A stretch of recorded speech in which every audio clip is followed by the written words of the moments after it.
Comment ça marche? Typiquement, la première des choses à comprendre, c'est les besoins. C'est quoi vos besoins? De quoi avez-vous effectivement besoin? Si je ne vous parle pas de la pyramide de Maslow qui a largement été reprise et décriée et remise en question, c'est pas ça dont je vous parle. Je vous parle d'une liste de besoins que vous pouvez identifier. Des besoins physiques, des besoins psychologiques, des besoins physiologiques.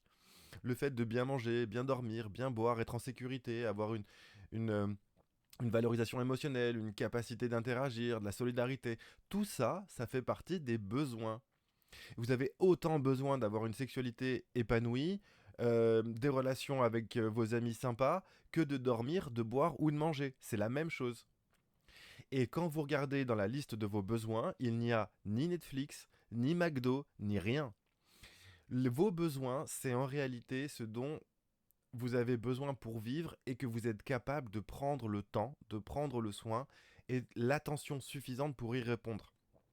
Si vous commencez un week-end, par exemple, en vous disant je suis avec ma moitié, je suis avec mon conjoint ou ma conjointe, on va se faire un week-end Netflix Uber Eats, on reste devant la télé et on reçoit des plats qu'on va manger pendant tout le week-end, vous ne prenez pas soin de vos besoins. À la rigueur, vous faites plaisir, c'est tout.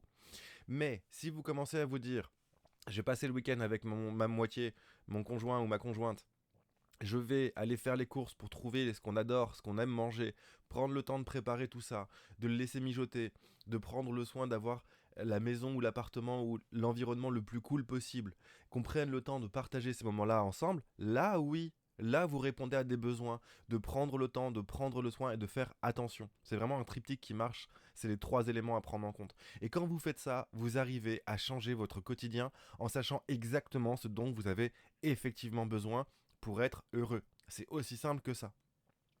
Et Mark Manson, dans son livre L'art subtil de s'en foutre, donc c'est un bouquin dédié au lâcher-prise, il explique la chose suivante. Quelqu'un de vraiment heureux n'a pas besoin de se mettre devant un miroir pour se répéter 50 fois je suis heureux. Il est heureux et point barre.